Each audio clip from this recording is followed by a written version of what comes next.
You could, it's 90% in your favor, but you don't want to live in the 10% that where the guy does something, and that's the one that the fans want to see you plant some guy.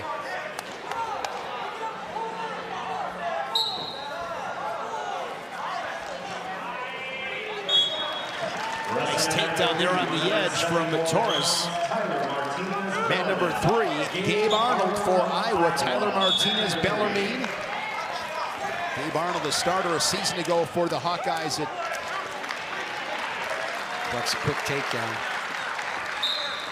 Gabe Arnold knows the drill here, right? Go out there and you're in this tournament. You're not in the starting lineup right now, and you've got to go out there and every day prepare like you're preparing for the national tournament.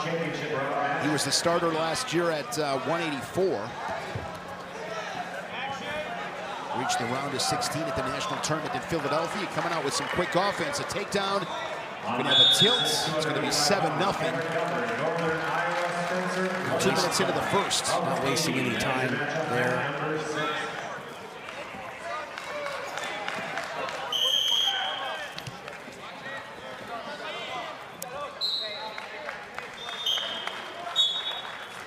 Good job of moving his feet in the top position there. A lot of times just staying with the guy in a scramble is just, not locking yourself in, not pulling and from your feet. Third weight class this season for Gabe Arnold.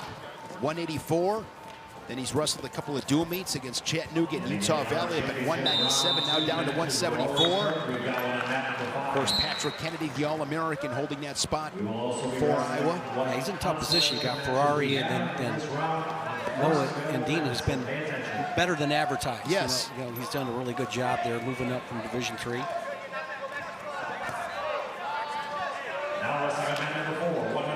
Cross wrist tilt right there.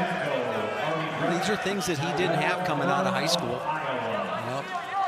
Wrestled a lot of tight matches in the state finals and all that. Were able to count on his ability maybe to get out quickly or get a takedown in overtime. Big first period for Gabe Arnold, a takedown in a couple of turns, 11-0 with over 1.5 minutes riding time after 3 minutes. Yeah, and also speaking of which, and not to bring up, he was off the roster for a while in the summertime. Okay, coaches were trying to send him a message that, hey, this is not going to be easy for you coming back and getting in this lineup, so you got to be here training. And he's responded pretty well. Gabe Arnold from Georgia.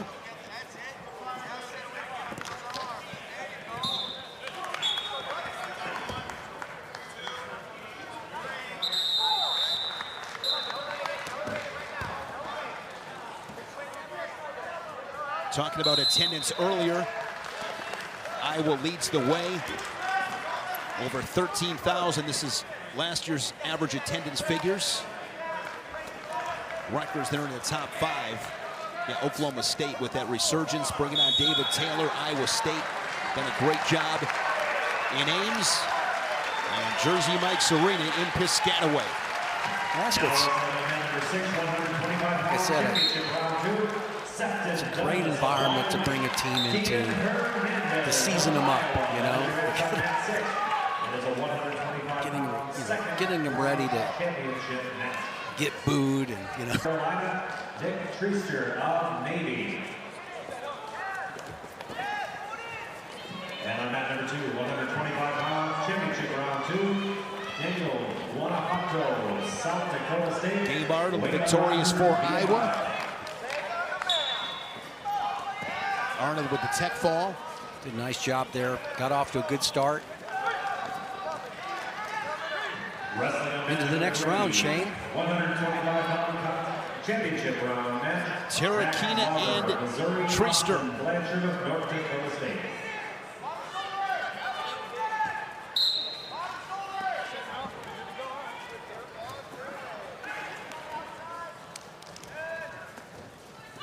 Treaster from the Naval Academy.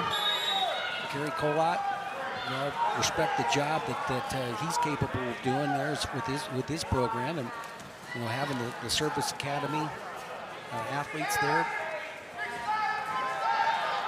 You know he's going to do a pretty good job. A lot of these guys will go on to be Marines. You know, they have Marine officers and of course naval officers as well. But the attitude and you'll see some SEALs in this bunch too.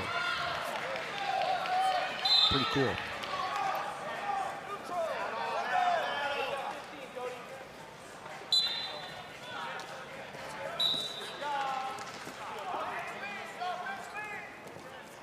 Sefton Douglas and Keon Hernandez. Douglas, first period takedown. Good first period up to this point for the Cowboy. Riding time at 58 seconds.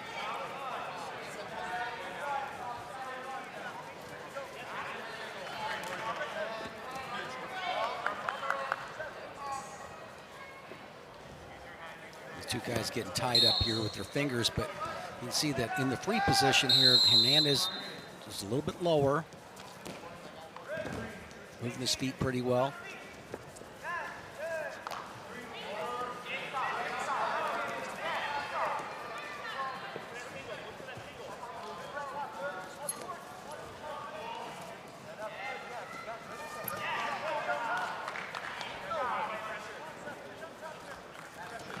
Your attention, please. We have a lost item that has been turned into the head table. Match 3, 4, and 6. Of course, if you want to watch an individual mat feed, that is available to you.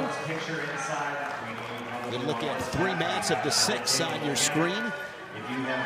Scoreless in the bottom left. Douglas still that 3-1 lead as the final seconds tick off the clock, and the first period is in the book.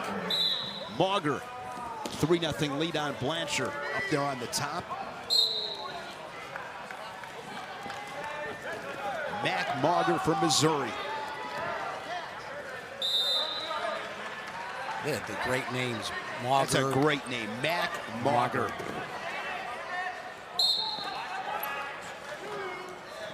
Mahler.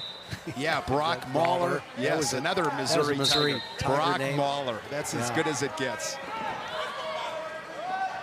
Although one of the great names, to me, it might be my all-time favorite name. We saw him here in the arena. Mark Ironside. That is money. Two-time Hodge Trophy winner. Yes. Now on the radio broadcast with Steve Grace. Mauger this season 11 and 8.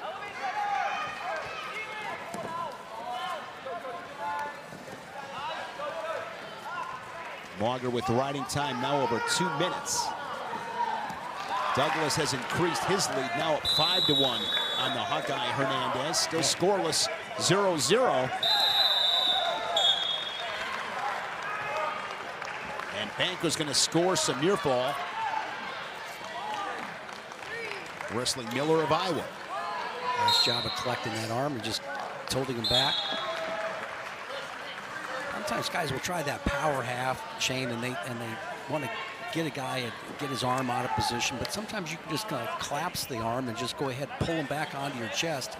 It's a better way to get the points. I mean, so many times, like, you particularly see that in high school where a guy will work that power half, the referee stops it because the shoulder gets out of joint, all that. Well, you can just pull him up and suck him back into your chest right there. A little bit better opportunity, particularly if you got a big lead.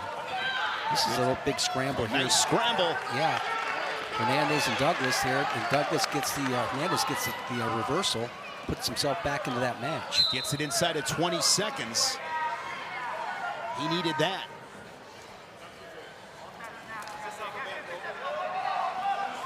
Escape there from Banco, now 4-1. 2026 Soldier Salute here on Big Ten Plus. Big Ten Plus, I know, has a great promo going on right now. $5.99 a month. For the next 3 months, you get the Soldier Salute. Of course, the Big Ten Championships. Get that as well. And everything else. All the dual meets. Got like 150 dual meets.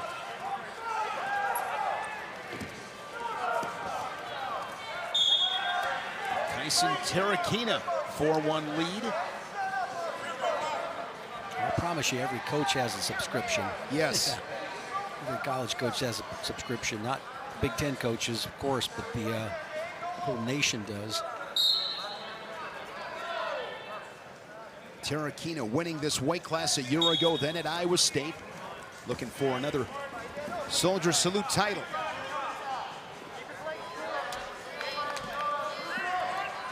Treaster with the quick escape, so he's in range.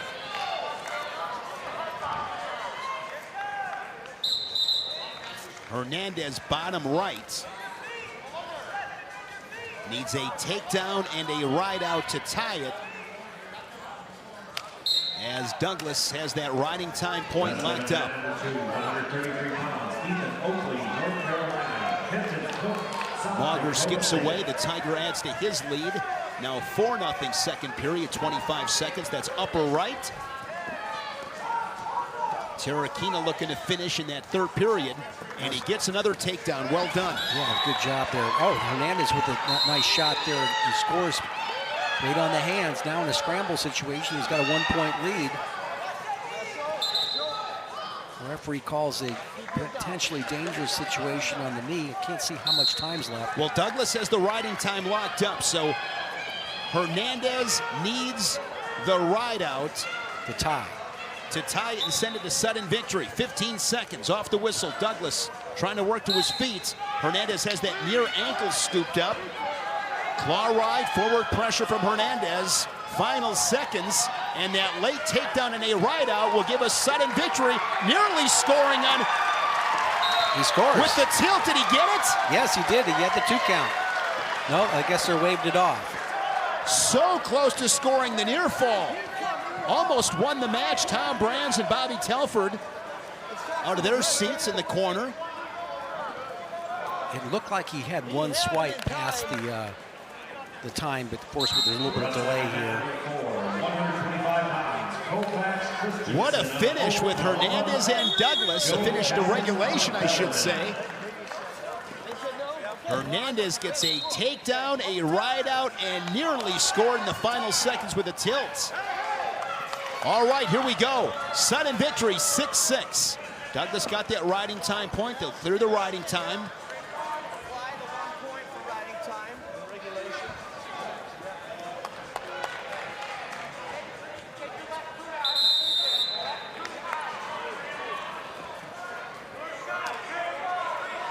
Trying to get the riding time, trying to get the clock set back to zeros here, so got to eliminate that riding time. There it is. So, yeah, Hernandez had to have some confidence here. He's the one that got the last takedown.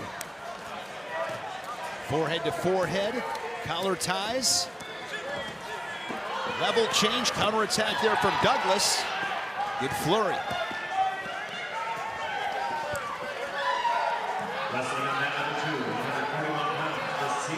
Douglas pinching the right elbow.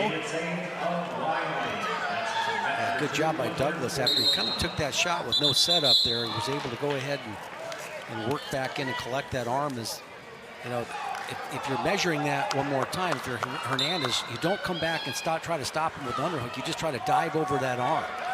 So if he can stop his shot right here, dive over to the arm to the right, just a little adjustment he could make. And with your Douglas, you just had your warning. You know, you don't attempt any takedown attempt without a good setup. And I would add this, Jim. Douglas had that riding time point. Hernandez scored that late takedown. If I'm Douglas, I want to win it here in sudden victory. I don't want to go to the mat because I think if that happens, Douglas has the advantage. That's correct. Straight on shot again. Rolls his head to the outside. He's in a better position to be able to score. He's going to scooch up a little bit better. Looking to hook an ankle. Trying to roll him through, right? Comes right up. Nice job of hiding the ankle. See how he slid that left leg underneath?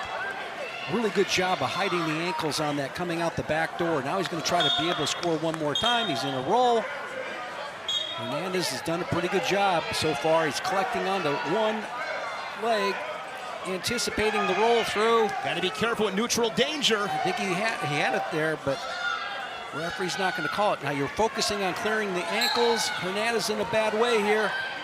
Come back with a half and it's yours. Final seconds, Jim, and this one is going to the tiebreakers. Hernandez. Wow. Gosh, great fight. It almost looked like he had the neutral danger there was a right lot there. going on there. Yeah, neutral danger was there. Did a great job of coming out the back door, and Hernandez did not quit. So now Douglas will go on bottom. That takes a lot out of both guys. And this is where we talk about it often. It might be 5 or 6 goes, whatever it takes. Every second matters here with these tiebreakers on the riding time. Hernandez is just going to try to stay on the hip, so that's good advice right there. Now he gets that side tilt. He's going to score. This is where he went to at the end of regulation and just missed it. And he gets the tilt for some near fall. Wow, this is great action. 9-6 with the 3 near fall points, and now Douglas, it'll be his choice. He'll go neutral. You're 10 seconds away from probably winning the match on a takedown, and all of a sudden you choose the down position. Don't get your hips separated. Well, 1 more second in regulation. Yep. Hernandez probably wins it with that tilt. This one has been all kinds of ups and downs.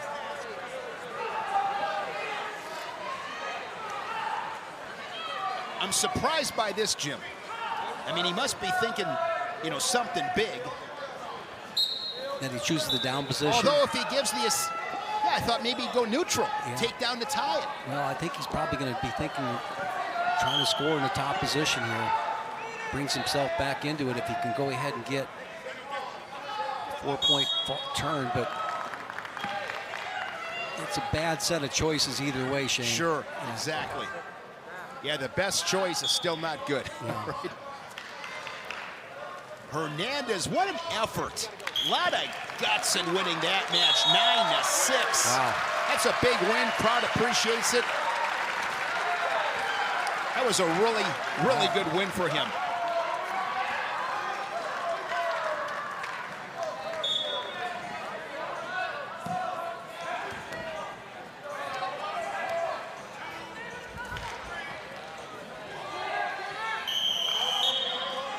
Nasir Bailey out to a quick start in the first period, leading at 9-0 already.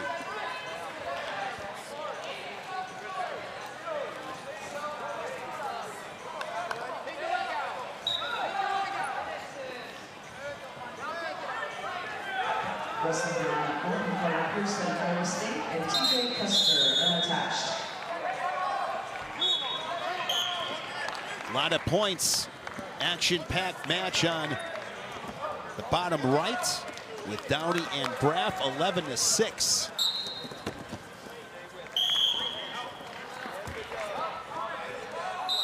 Christensen with the lead on Calvin. That's on mat number 4. Carter Pearson of Iowa State and TJ Coaster unattached. They are wrestling on mat number 1. Again, if you want to watch an individual mat feed, you're able to do that as well. Shane Sparks, Jim Gibbons, Big Ten Plus. Happy New Year. Coming to you from Extreme Arena in Coralville. Soldier salutes.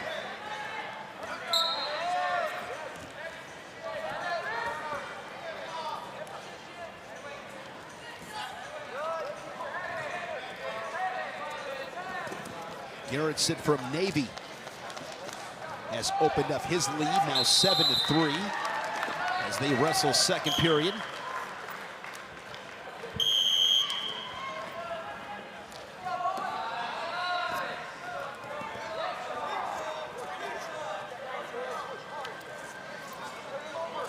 That is a final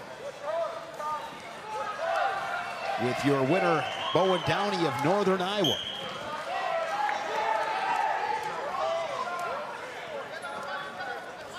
Christensen and Kelvin, 10-8. 40 seconds left in that third period.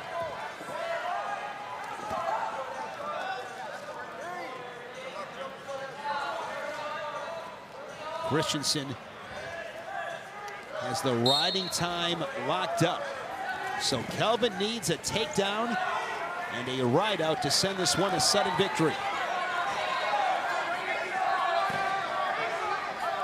At that wide stance, I don't really know if he's looking for his offense in the best way here. With possible fall, upper right. oh, great job there by Calvin here with the Belmont to just that takedown late to go up 11-0. So, well, no, he gets 11-10, excuse me. 13-10 with by the time was that? I got confused with that. I thought it was 10-8 at one time. Maybe he got the back points as well. Okay. Yeah. So 13-11 is what the scoreboard reads. And Nasir Bailey.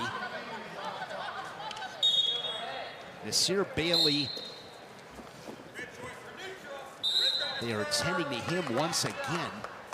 That was Jordan Williams before. Yeah, that's right. Jordan Williams. 133 pounds, Luke Willishell, Wyoming. I didn't see what happened. Nasir Bailey leading it 9-3.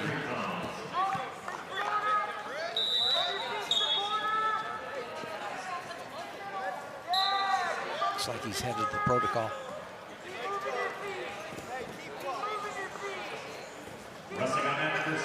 Again, concussion protocol, no time limit.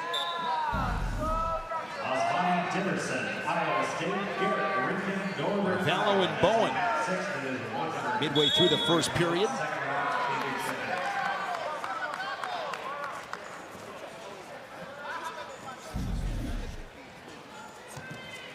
Luke Willishell with the lead 3-0. Has that cradle locked up, and you talked about this position earlier, Jim. Yeah, he's got that arm behind that. Notice how they trap that arm. He's going to collect the full set of 4 back points right there. Willishell looking for a fall here in this first period. Yeah, see where his grip is? A little bit higher towards the head. Didn't feel like he could go ahead and pin him, but he jumps right back into that cradle. You know what this reminds me of, Jim? Jackson Joy of Cornell. Yeah. What happens here, you put that leg in, you get the cradle, they give you the near fall points, and you get to keep that lock, and you just lock it up again and score more points. See how he worms that arm right back through there, and see how this time he's getting a guy, when the guy tries to limp out of that stuff, that's when he's able to go ahead and be at the crook of the knee. And this time he locks it up without that arm trap. But correct me if I'm wrong, Jim. The hard part about this position, or the hardest part, is getting to it with getting that leg in. Yeah. I'm a little bit surprised with the rule that they don't make you, like, take the leg out before they... Yeah, because you're back in. Exactly. Yeah, right. So the... trust me, the techniques evolve quicker than the rules. Yeah. Sure. Yeah. Right there, one more back into it. You know, and I don't know when that move showed up, but it wouldn't surprise me if that move is 50 years old. You know what I mean?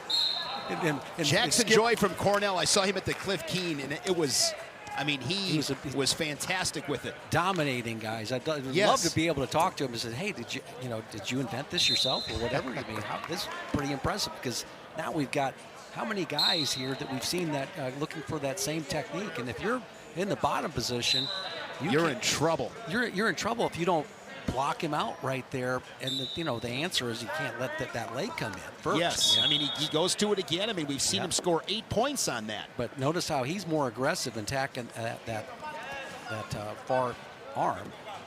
Gets weight on it.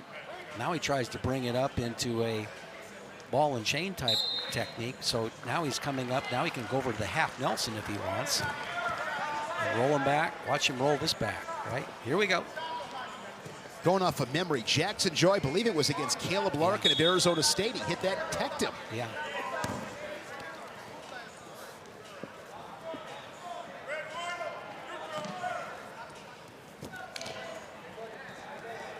Right there. Oh, Willishell looking for a fall here, final seconds, first period. And he's not going to get the fall, but this match is over with the tech fall, 15-0 for Luke Willishell of Wyoming, upper right. There's always a spot on your lineup for a guy who's good in the top position. You can teach him, a takedown, right? or good defense, those are easier things to teach than what he's executing right now in the top position. 60 seconds, second period. 1 point match. Arvalo has the riding time over 2 minutes.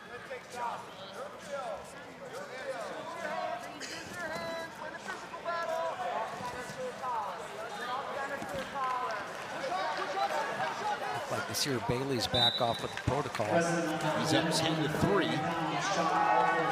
Inside of 30 seconds, second period. Reverse into Iowa State. I believe that is going off of memories. A deeper scene. Is that how you say that? I think so. He's in control third period at any rate, bottom right.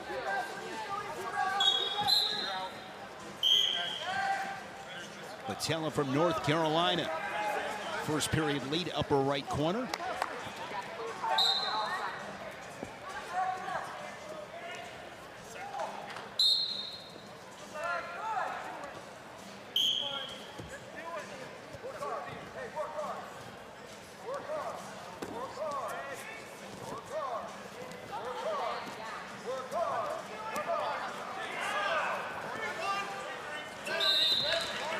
This looks a little bit more like the Nasir Bailey we've seen here back down at 133 here, was spending time in the top position. You can kind of get away with what really made you, tough and dominant there when you move up a weight. And it's a little bit tougher to keep guys down and ride him a little bit, but he's got it seems like he's got a great grip. I mean, he had some big wins. Like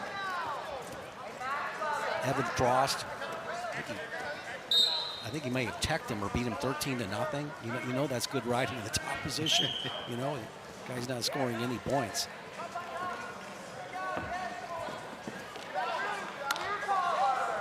.2026 Soldier Salute. Quarterfinals coming up this afternoon, 3:30 Central Time here in Coralville, right here on Big Ten Plus. And then tomorrow morning, 11 a.m. start time with semifinal round, championship and placement matches tomorrow afternoon, right here on Big Ten Plus, 5 Central Time. Cale Peterson victorious in his first round match, and leading at 7-0 here in the first. Takedown and a turn, riding time over 60 seconds. Yeah, had a tough first round match, then ends up coming back and jumps out to a big 7-0 lead.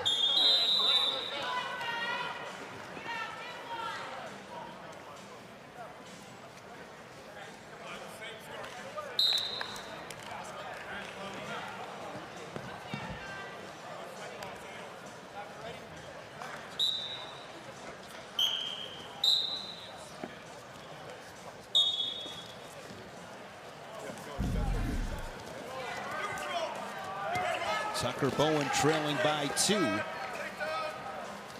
When they pick back up, 43 seconds remaining in the third.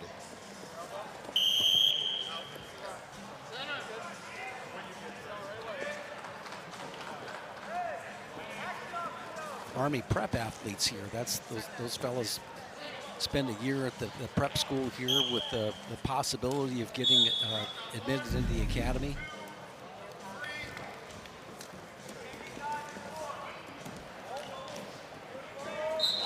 Troy Nickerson, now the new coach there, replacing Kevin Ward after Kevin Ward did a nice job at the academy there for 10 years.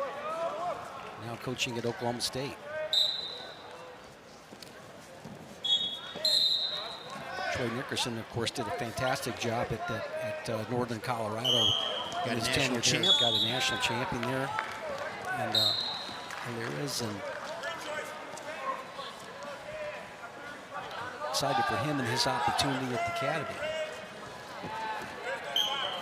My daughter graduated from the academy. Yes. Yeah, and one of the most fantastic experiences of our life was watching the time that she spent there, and she also met our son-in-law there.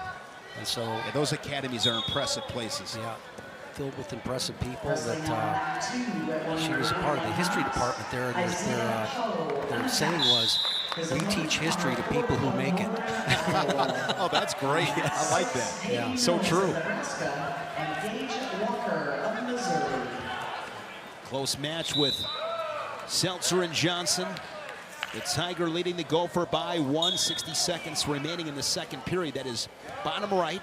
Cale Peterson in control. He's up on top there. The Hawkeye up 7-1. Isaiah Poe wrestling unattached up on Connor Thorpe of Northern Iowa. I was going to say one more thing about my daughter, that she spent 13 weeks in Afghanistan and achieved the Meritorious Service Medal, right, which is one step below the Bronze Star. I'm proud. A lot to be proud of, absolutely. And that's with this event too, Soldier Salute. Yeah. Just honoring the military. That's why I've got my West Point hat on. You look good. You look good too. I got my red, white, and blue shirt on. Yeah, that's right.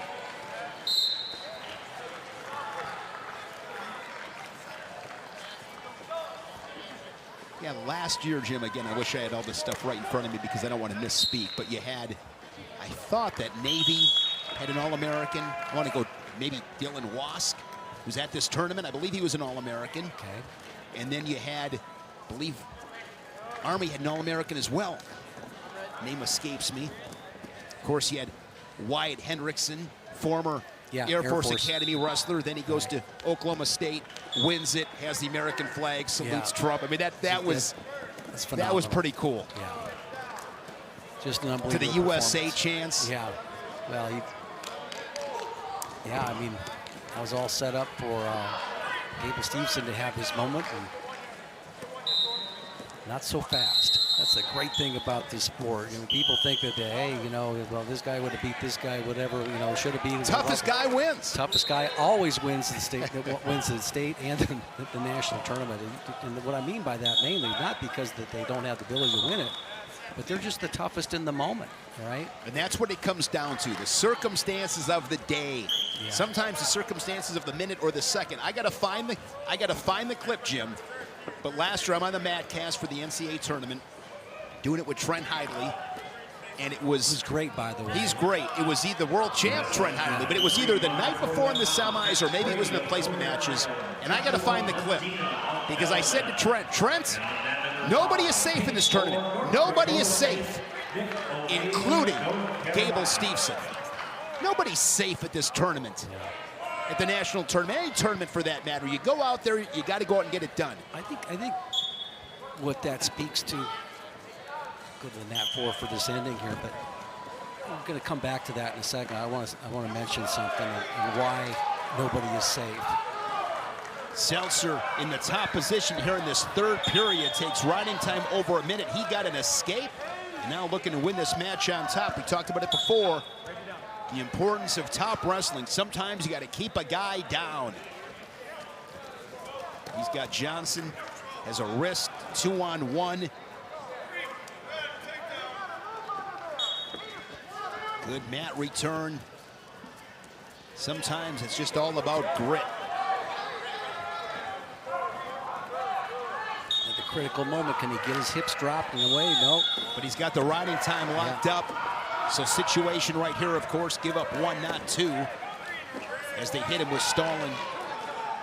The last thing he wants is another stall call, then an escape. Could be disastrous.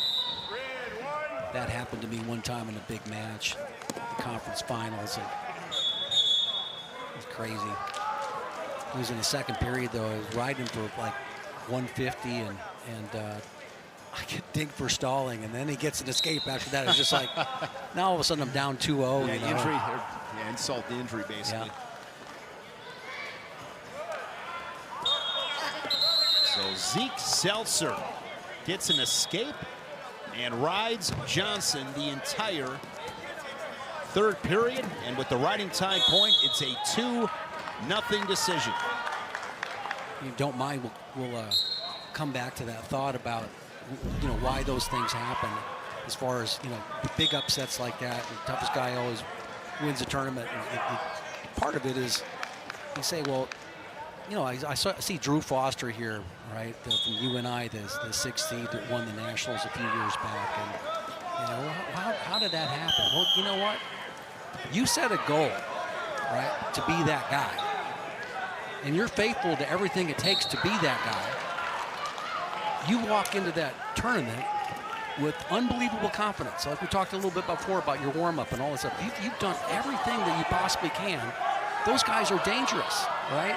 And they've done the work. They put the sacrifice in. It develops a level of confidence and almost an inner spirit, all right, a competitive spirit that is unbeatable, regardless of who the competition is, right? It doesn't make any difference because you already set the goal, all right? So you've already set the goal. You've done the sacrifice.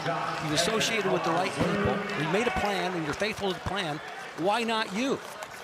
Right? That's what it is. You're the bad draw, Jim. You're the bad draw. Yeah, they're just like, people say, well, this guy should have won, blah, blah. No, right? You don't understand what happens in these people's hearts and how they mature. Can't measure it. Exactly. And it's like, and then when you go up against one of those guys when you're supposed to be the guy, holy cow! I mean, it's like, oh, you feel dogfight. Yeah.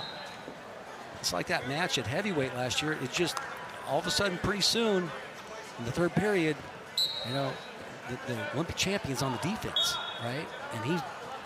And all of a sudden he gets in on the leg, and all of a sudden, right? And then I tried to do my thing that I would normally do against Hayden Schwab or whatever, like, you know, rolling around, all right? And all of a sudden I get caught. Oh, this is a different deal here, and then boom, collapses, and the new champion is crowned. It's unbelievable because you know what? You and I have a tremendous amount of respect for Gable Steveson, and maybe still the best heavyweight that we've ever seen. And I got to listen to it. He was on the Joe Rogan podcast this week. Yeah. Gage Walker, 4-0 lead. Leading Hayden Mills of Nebraska.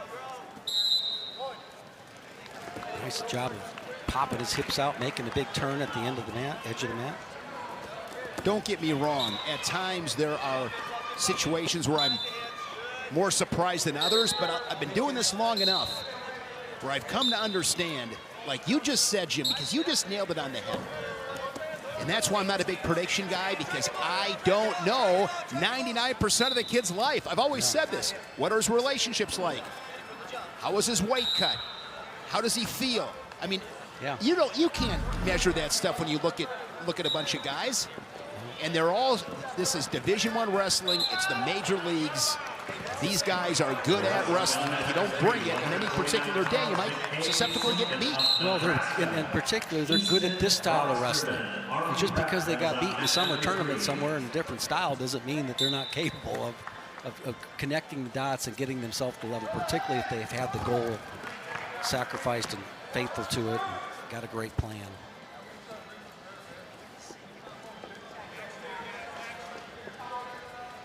Josh Edmond of Missouri, he's bottom right. Again, you can look at individual mat feeds if you'd like. Here's Nickade Zinkin of Nebraska. Easton Brocksterman for Army Prep. No score, 35 seconds in. Yeah, Zinkin with the overtime win. Gutted that match out with the ride out in overtime. Working double overs right there.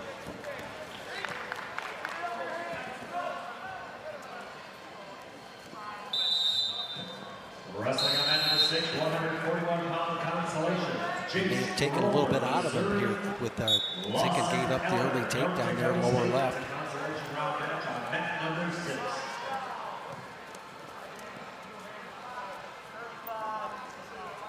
Both guys similar singlets. But Zinkin's, I believe, says Lovett on the back.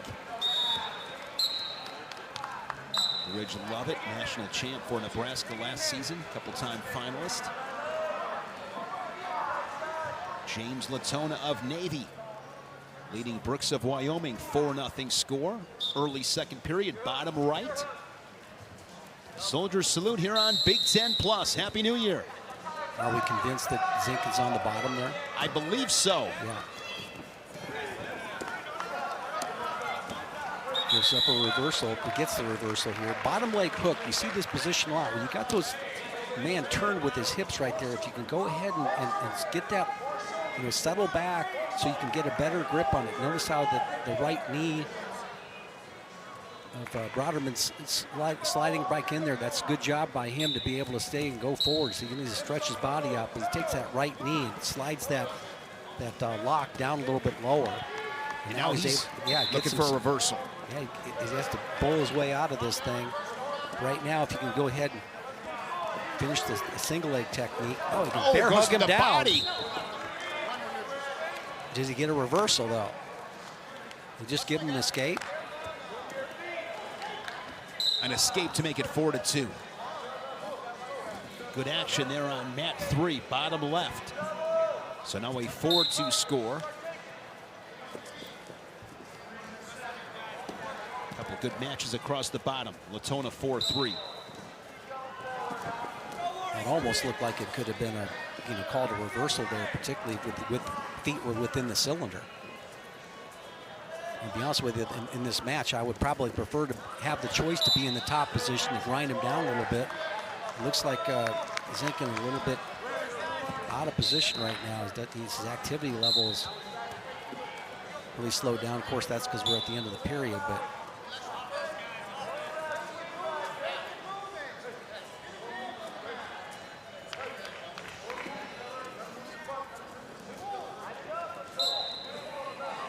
Josh Edmond had that late double leg takedown to win his first match. Tiger up 1-0.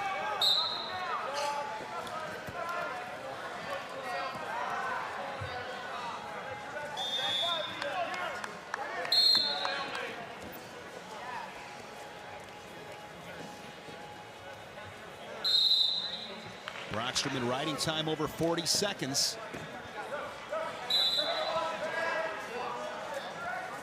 Good job by Zinkin there, basically putting some back pressure. This is what I like to see, is back pressure and a little bit of turn into him. Nice fishing for the leg. I like going all the way over to your left right there and then fight it with your other hand. See how he's down there? He's got the leg in.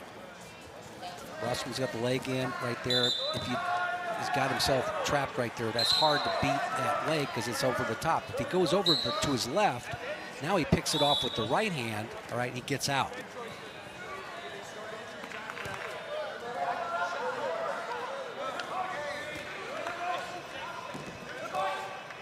Good job. They're staying in the top position. I don't know how he did it, but yeah, he's got the legs. Now he's got a cradle locked up. And now he can't. Probably just looking for a stalemate right now. Zinkin got to be careful right now. He could fall back. The referee calls a stalemate. I think that bailed out the top man. Yeah, a little bit high, hanging on for dear life. Gets the stalemate. Maintains that top position. 45 seconds in the period, and the riding time at 1:41. You know, if coaching here, I'm probably saying, I'm seeing how Zinkin maybe looks a little faded right now.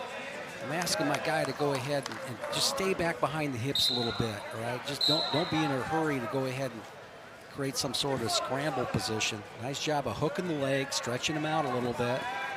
Now you come back and attack that far ankle. Oh, you didn't get to it. You don't want to necessarily be in these situations. Looks like it's going to work out for him. Yeah, he's good here. Buy some time. Get on top of those hips. Easton Brockstrom from Army Prep, really good in his top position.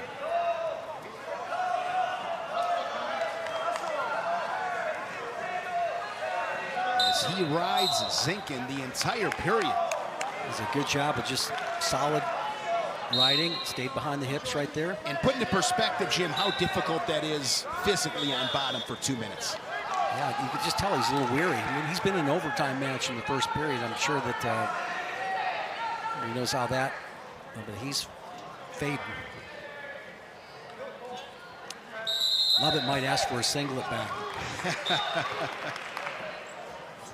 Yeah, you got to earn it when you wear that Rich Lovett singlet. Yeah. It's kind of like when I come over to your place, you let me wear that Iowa State robe, but you always tell me, I mean, you better keep the pace up or you got to give the robe back. Tell you what, it's like, honey, you can have the robe, you can have keep the ring, but I want my robe back.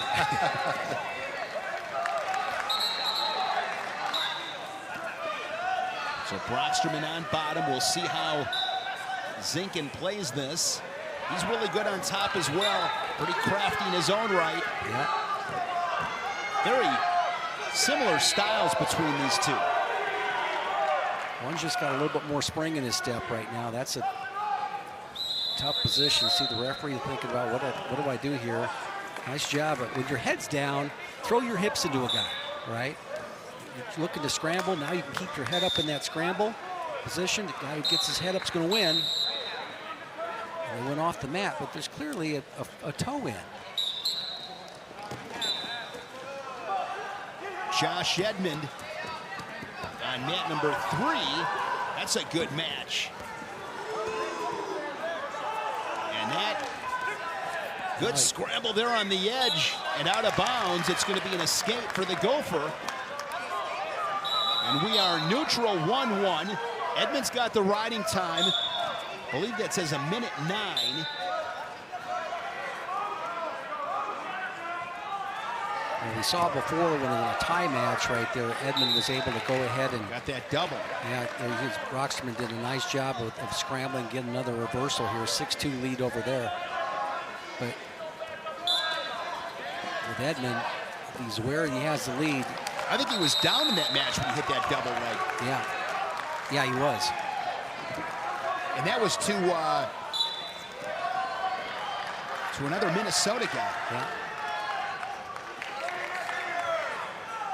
A little different situation here, holding the lead. For this session is 11:29. Once again, the last foul. Oh, nice job there. Throws a by off that underhook. That will ice it up for Josh Edmond. 11:29.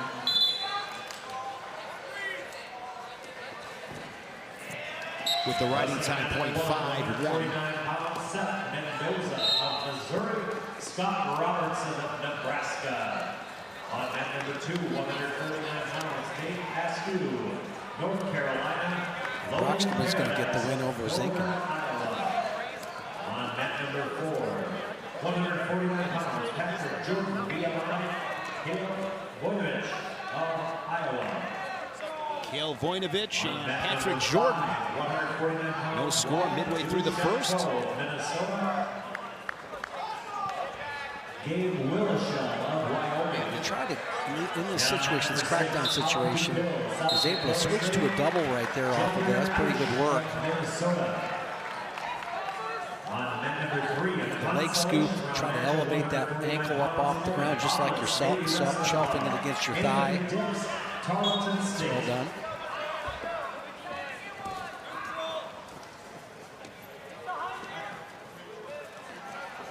Kale Voinovich this season 2-0. He wrestled in the Bellarmine and Illinois duels. Stepping up one more time, a roll through situation. See how he sealed his chest up against that leg, lower left.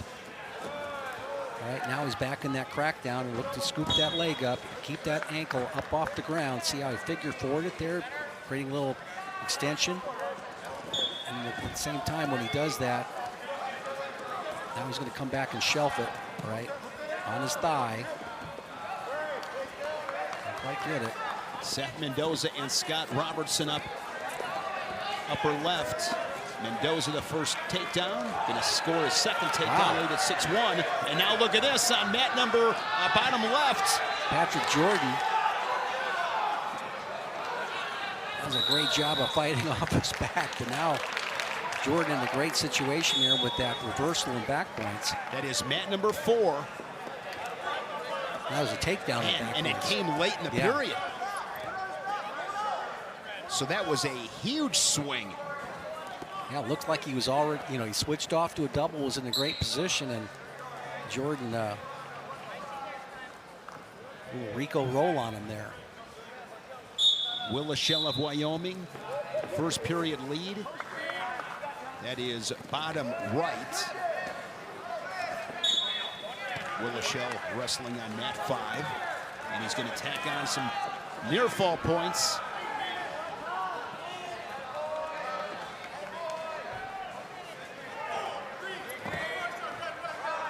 This Seth Mendoza is a lot of fun to watch. Yeah, he's real.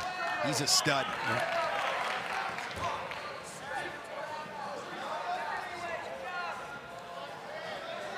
Seth Mendoza, true freshman.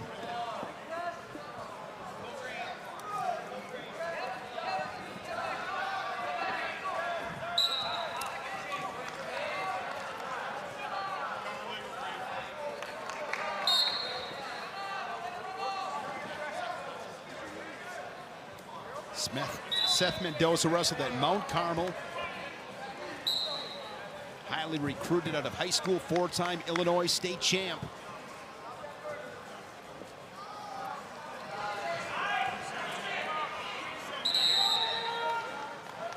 Yeah, we saw him at the national duels. He was up at 157.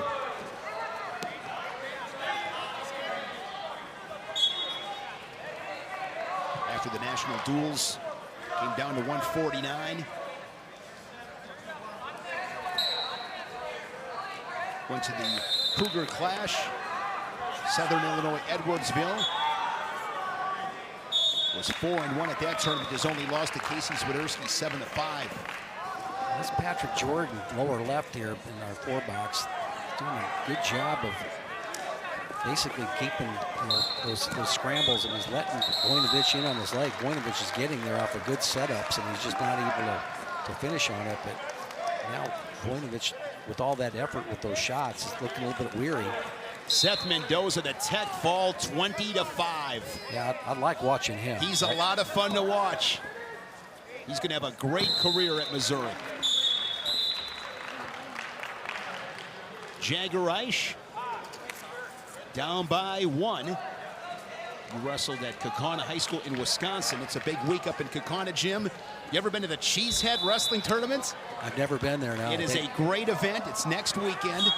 Scott Cleaver, tournament director, and they do a great job with that tournament. One of the best tournaments in the Midwest. They do a really good job.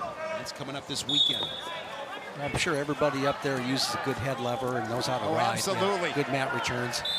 Cheese heads and coffee grinders up in Kaukauna. Home of the Galloping Ghosts. Galloping Ghost. Yes. Red Grange was from there?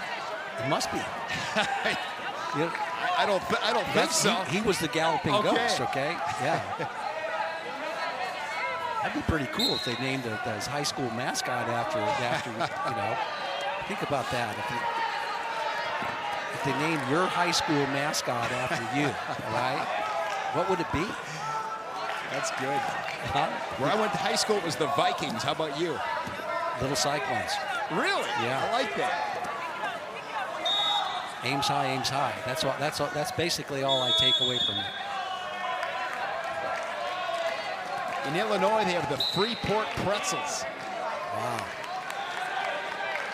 You get breaks on concessions there? I mean, what's the deal with that?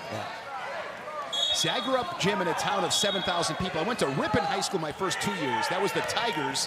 Then I went to Winnebago Lutheran in Fond du Lac, Wisconsin. That was the Vikings. But Ripon, so this little town of 7,000, we had Ripon Good Cookies. Oh, yeah. I mean, I remember walking out of my house as an 8-year-old. The whole town smelled like cookies. You can't make this stuff up. Yeah. I didn't know any different as a little kid. Now that I'm older, I'm going, how great was that? Yeah. Well, in junior high, so we were the Little Cyclones in high school. In the junior high, we were Whirlwinds, right? That's how pathetic it was, you know. Yeah. I love good nicknames. Yeah, I mean, good high school Whirlwinds. mascots. We weren't big enough to be Little Cyclones. Oh, yeah. So we're just, you know, or Cyclones for that matter. But the storm was about to get worse, right? Yeah, I mean, it was bigger. The storm got bad. You might be a whirlwind at 13, but trust me, yeah. You're going to turn into a little I tell you cyclone what, at I was 15. never more nervous, all right, in my life, all right. I know we're going through this, but you can change it to your channel that you want. I was never more nervous in my life. More nervous than the national finals, right? The Welch junior high versus Central junior high wrestling duels.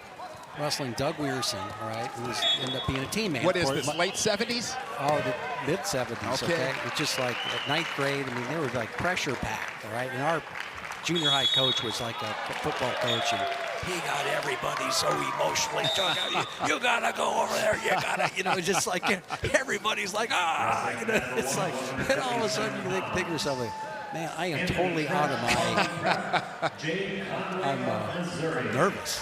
All right, never more nervous than that. high school state championships, but that junior high freaking dual How'd you meet do? was- I think I tied. Okay. Right? Yeah, or whatever. I mean, Russell's a pretty good guy. Middle school wrestling, those were the Middle days. school wrestling. And I got beat that next year. I got beat I was like did pretty well in tournaments and all that stuff. And I got beat by my teammate Dan Stump, you know, the eventual teammate that there. And we wrestled at. We were in the jamboree together. You know, one of your meets that you had was the high school jamboree where you wrestled a teammate. It's one thing I always think about, Jim, when you and I travel around the country, these Big Ten venues, it's the major leagues. Bryce Jordan in State College or Carver Hawkeye Arena. And I always think to myself, when I'm watching those guys warm up, I think they all started someplace. Yeah. Once upon a time, they were in some middle school gym, middle school cafeteria, doing dual meets, whatever it is. Yeah, and they were all more nervous than they are today. Takes a lot of courage. 12, 13 years old, the girls are up in the stands, your friends and family. I mean, this sport takes some courage. You didn't have any young ladies watching you. Come on, all right? It's Man, all a bunch of you dudes. talk about being nervous, Jim. When I was in 7th grade, 70 pounds. Yeah. I mean, I'm out there as a 70-pounder. Yeah. Oh, man, 72 7th pounds in 8th grade. I was 80. It wasn't far away from Putting you. the singlet on and going out there. I mean, Yeah. I love this sport, and the older I get, the more I appreciate just the courage it takes to go out and compete. I mean, it's a regulated fight. Yeah, it is. You know, what's cool about it, though, is that when you see the development of kids to that age, they learn a couple things, and they, you know, good athletes come into the sport sometimes late, 9th grade, and all of a sudden you find out that, you know, hey, this guy's in the state finals, 3-4 years of wrestling. And that's why it's, you know, recruiting is always going to be very difficult for these college coaches, because you've got to evaluate whether somebody's got a, is that Jordan Williams? Jordan Williams got a fall.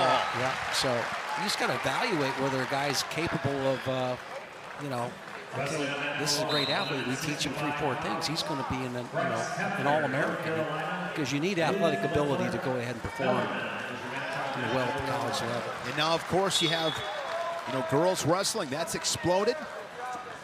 Yeah. And that's getting, I mean, that's just getting better. These girls are evolving quickly. Yeah, that's the first thing you go back. Go back a decade or so and take a look at what's happening technique-wise, and you see Bryce Hepner, upper left. Bryce Hepner with a takedown. Now going to get some near fall points.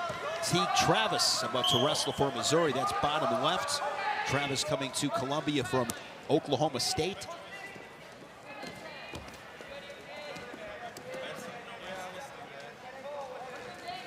Yeah, think back, Jim, to those middle school duels, riding the bus with your buddies. I mean, it just, you didn't realize it then, but you are living the dream at that point in your life. It doesn't get any better. Just think about all the crap you ate after weigh-in, right? I mean, how the, you know, peanut M&Ms, getting ready for a wrestling match, you know, just junk, okay? Speaking of, Jim, here is my bag of 10-ounce, absolutely, 10 Halloween ounces. blend. That's enough for a week. Let's open these things up. All right, I'm with you. Peanut M&Ms. I ate so much food over the holidays. Oh. It's like wedding and that wedding food, as I told you before, and I don't give free handouts. Yeah. That was probably the best wedding meal I've ever had. That was fantastic. Seriously, the Hotel Fort Des Moines. Great time. What are we doing here, Shane? If you're a Tar Heel fan, you like this quad box, 3-4. On this quad box are Tar Heels. Hepner leading at 7-0. Showalter trailing, he's upper right. And then you have Roots with the lead, leading Evans bottom right. Good match there, bottom left, 4-4, third period action. Say hi to Rob Cole. I don't know if I see him, I haven't seen him down there. I'm sure Tony Ramos is there, but one of the fun guys in our sport. Assistant coach Tony Ramos, I believe that's Tony there in the corner. Maybe not, no, maybe not. National champ for the Hawkeyes in 2014, beat Tyler Graff. They had some great battles. Bryce Hepner, Look good. Yeah, look at him walking across on that half Nelson. He gets the fall. Going to check out his season stats.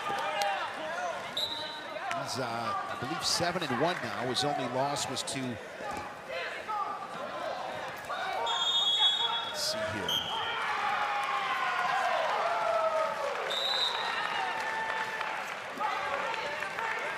I should know this, Jim.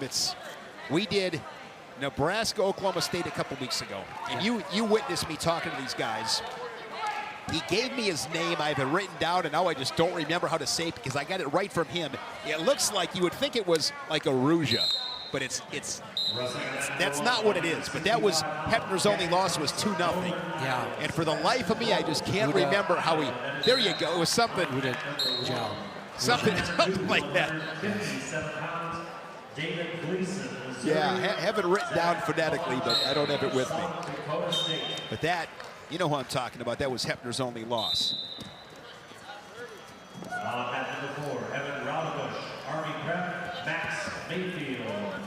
Ranavardi of Northern Iowa taking riding time near 3 minutes. Got that locked up. Ada Ujo. There you go. I'm impressed. Your memory's working a little bit better than mine today. Ada Ujo, that's what it is. And you know darn well people listening are like, he's saying it wrong. What's he talking about? It's like, if you got a problem with it, go talk to him. What you don't understand about my man here, right, is that he will call like the local Casey store to get the pronunciation on the high school. You have to, right? Exactly. Yeah. You know where the public library, right? I've called libraries, gas stations, I've been grocery with you. stores. Yeah, I've been with you when you've done it. It's amazing. The one thing that helps is when you want to get the correct pronunciation of a high school, you call up, you're going to get a voicemail most likely because it's on the weekends, and that's okay. Because you hear it on the voicemail, you call back 2 or 3 times to lock it in. I've learned the hard way a couple times early on. It was the one that I remember the most when I told myself, Shane, this can't happen anymore. It was, what was it? It was, you got Casson Manorville, Minnesota. And I think I was calling it, I just assumed like it was Casson Manorville. And I mean, Twitter lit me up. They lit me up that night. It was, speaking of, he's here. Would have been Brady Berge, I believe. He was at Penn State, now he's coaching at South Dakota State. I believe it was him. Of course, that's where Patrick Kennedy is from, but you don't forget those you learn things. quickly. Exactly.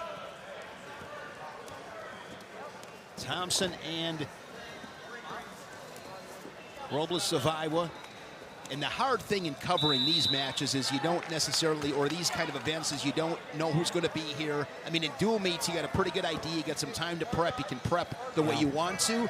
These are more difficult, and the reality is, and nobody's wearing. I wish I could be perfect at these, but it's a lot harder. And it's get some guys that are not wearing a singlet, they're wearing somebody else's. They're wearing it. Zinkin's wearing Rich Lovett. Yeah, exactly. At least he was the first match. Yeah. Lost the second match. I'm not so sure he'll bust it back out the next time we see him. If I'm Rich Lovett, there's a phone call being made. I love you. Yeah. I love you. Yeah, if you would have won, you'd be wearing my gold chain, too. Of course, the price of gold now, you want to make sure that it goes too far away from you. Rich Lovett was so exciting to watch. One of my all-time favorites. Ridge Lovett from Idaho. Scoreless here in this first period, short time. Yeah, this Northern Iowa matchup here. This Thompson is good offensive wrestler.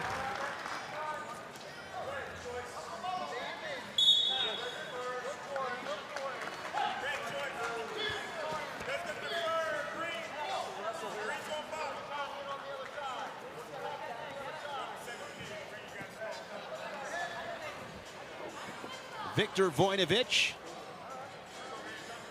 Painful position.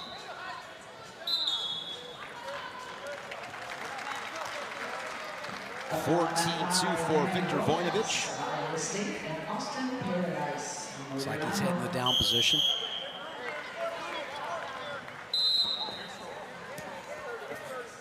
Looking forward to next Saturday, as we mentioned, with Rutgers and Penn State. Get a look at Marcus Blaze at 133. I mean, he has been terrorizing the competition. He'll wrestle Dylan Shawver, perhaps. Shawver, a Big Ten champion for the Scarlet Knights a couple years back, an All-American. Had a little bit of a rough go at the Midlands, but again, just never know what's going on. You never know what's after those holiday tournaments again. Yeah, you've always been one, like, you don't put a ton of stock into that, good or bad. No, I don't. Okay, you went out there and did it. And if I was seeding the national tournament, I would remind myself of that. Okay, that sometimes those holiday tournaments are not the best indicator. I've always seen, countless times we've seen people that ended up. Remember Tony Ramos getting pinned in the. Remember mentioned. I think Joe Colon still got him flat. Yeah, I believe. Yeah, that was. If Colon had to keep him flat for 10 years, he would have kept him flat for 10 years. Yes, he would have. But Ramos goes on and wins the national title. That's when you had Ramos, Colon, and Tyler Graff. Those were the big three studs. University of Iowa sports medicine. There's just countless examples of that. You know how, particularly if you let your guard down and celebrate the holiday with your family and all that. It's just a totally different environment than going back to college wrestling now. So kind of catches you in an exhale. And Rojas, 8-1, bottom right. This match on the top here with Thompson and Robles kind of grinding down. No points in the neutral position so far through 5 minutes.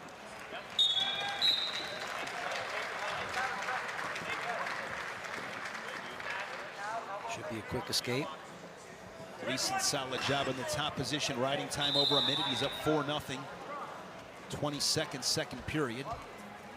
So here we go, 1-1. Each guy with an escape. As you said, a lot of wrestling in neutral. On that 6, 165 pounds, Ryan Mitchell, There's a dive and committed shot right there. Good job of shelving. So much about scoring at the college level nowadays is going to be how you can go ahead and watch him underhook that far ankle, almost get an ankle lace position to try to get the shoulders past 90. Now he finds himself in a little bit of a problem here because he's got to go ahead and try to split the legs. This is an advantage for Robles. He's really benefiting by the aggression there. The referee bails him out with a stalemate. Both guys had each other's ankles tied up. We'll reset with 104. That was a good committed shot.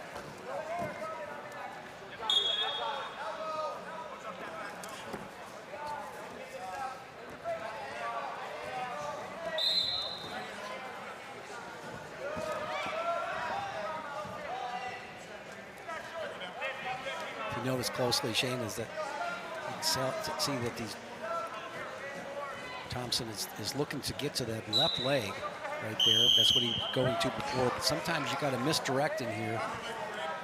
Show the other side. Attack the other side, maybe come back to that later. Nice job of reacting to it. Come back out. Got right back to it. So showed a little bit of aggression to the other side of the body and then came back to a shot to what he's comfortable with right now. Now he's in a scoring position. Whether he does or not remains to be seen because Robles has been pretty tough here on the roll-throughs. Rolls him through once again with a chest wrap. And there is the takedown with about 4 seconds left. There you see Doug Schwab, head coach for the Panthers, in the corner. Yeah, and that will do it. 4-1 Thompson with that late takedown. Yeah, Robles kind of stayed in that match with the scrambles, but never really got to a leg. And Thompson finally finished on him.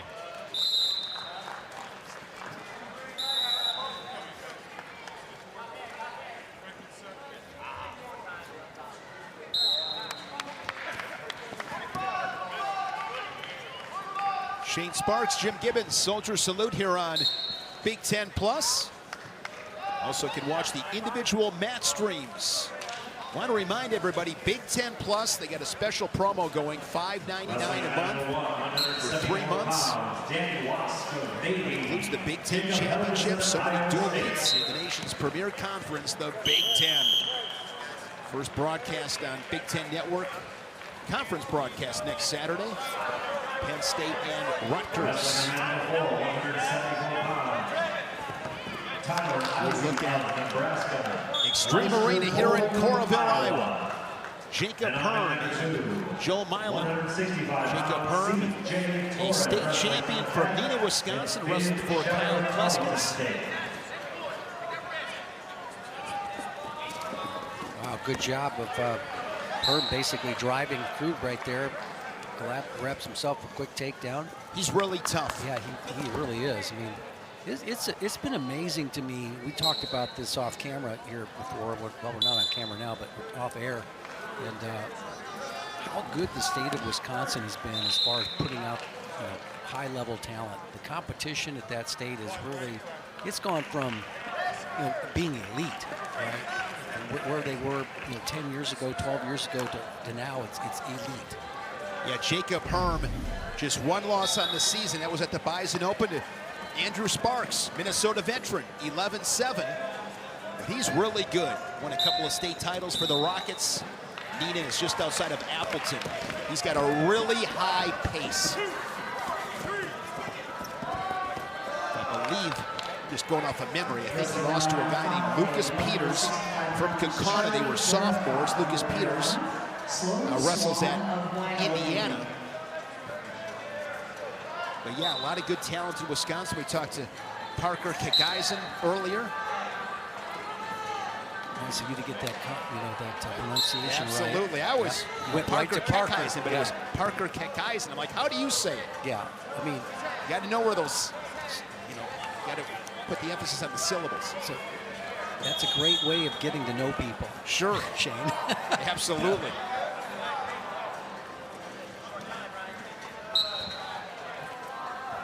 Remember a name going back a ways, but Alex Dieringer, everybody called him Derringer. Dieringer. Where'd I get it? From him. You want names, because I'll tell you this, another thing I've learned, Jim. Don't go to the coaches. I mean, don't go to the coaches. I mean, God bless these guys. They got a lot on their plate. It blows my mind how these coaches don't know how to pronounce their athletes. If you don't know coaching, if you've got a guy that has a name that's hard to pronounce, you give him a nickname, right? You don't want to. Not to be confused with a whirlwind. Yeah, right. Whirlwind turns into the, what was it, the little cyclone? Yeah. And then the cyclone. Yeah. So, but you totally move away from that when you go to Cardinal, but then you're Cardinal because your colors are Cardinal and gold, but then you wear black here today. Jacob Herm, your winner, upper right. Riding time over 2 minutes.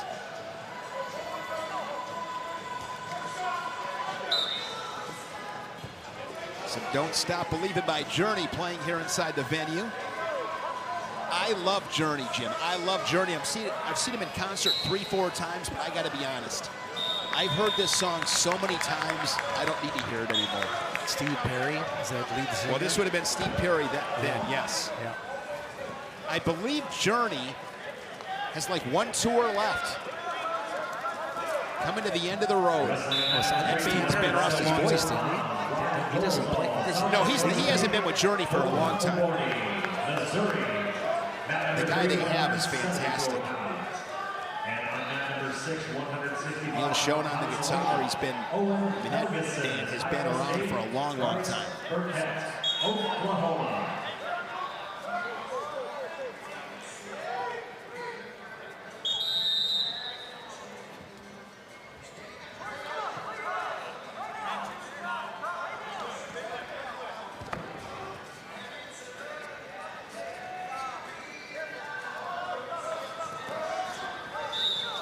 Jim, this is crazy.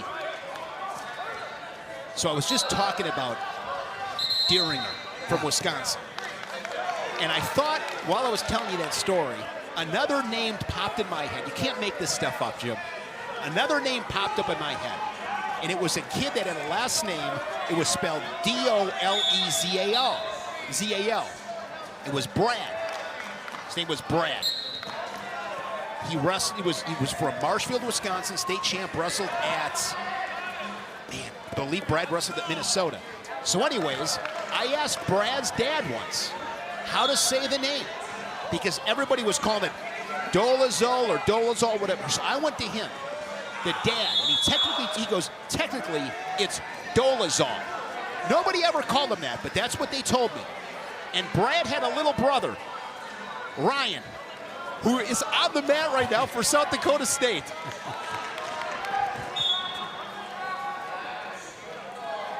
Nothing's a That is crazy. He's in a tough spot right now. As the Tiger gets the fall.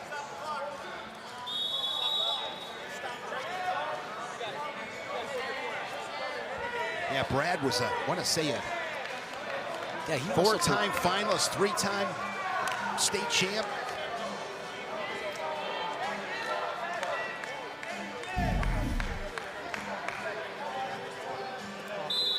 Coaches, fans, and wrestlers are alive on the last bout of this first session.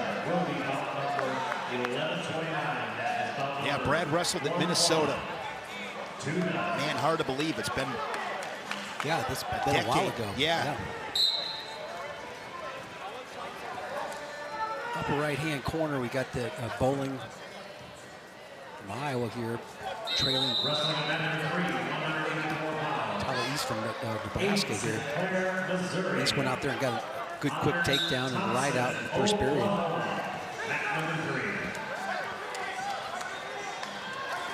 On these kind of broadcasts, Jim, I'm a little more comfortable just guessing at things, not trying to, I mean, I want to be right, but just, lose conversation with these broadcasts. If I remember right, Brad Dolezal is a freshman. If anybody from Wisconsin is listening, hit me up on Twitter. I want to know if I'm right on this. Remember the name Stephen Monk? He was an All-American at North Dakota State, wrestled at Wausau High School for then head coach Dan Hine. I think him and Dolezal, I think that was a state final. I think Monk beat him. That's a long time ago. You're really bringing in oh, absolutely. I mentioned, hey, Wisconsin's pretty good, all right? And you go into all this detail about. He's got three. I was right. He had 3 state titles in Wisconsin. I think he was a 4-time finalist. Wow. And I think he lost to Monk. And Monk, if I remember right, he had a great cradle, and he was an All-American with David Taylor's weight, whatever year that was. But he was really good. I mean, Stephen Monk was a beast for North Dakota State. Wrestling at number 4, 174 pounds. Talk about David Taylor's. Northern Iowa, Melton Cole, Iowa State. And on mat number 3, Logan Cole, Missouri, Primo Catalano, Army Prep, 184 pounds on mat number 3. Sloan And on mat number 2, Swan here from Wyoming getting a nice 7-3 win. Bo Lewis, VMI.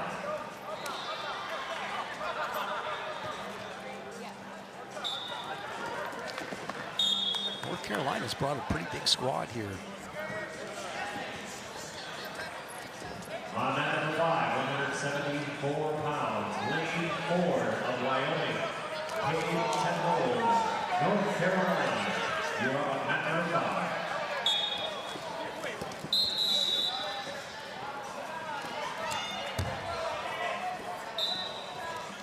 The 2014 national tournament was in Oklahoma City. Yes, 165. Taylor beat Caldwell in the final. Stephen Monk was third. He was really good. He had a killer cradle. Long arms, he'd lock that cradle up. Looking at that bracket, Nick Seltzer, Virginia, was 4th.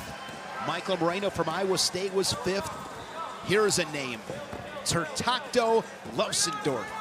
Remember him? from Citadel. Daniel Zilverberg, Mr. Yep. Upside, Jim. Yeah. He was the 15th seed. How crazy is this? You and I, man, it seems like yesterday. That season, I remember, you gave Zilverberg your Mr. Upside. He went to the national tournament. He's a 15th seed, was an All-American.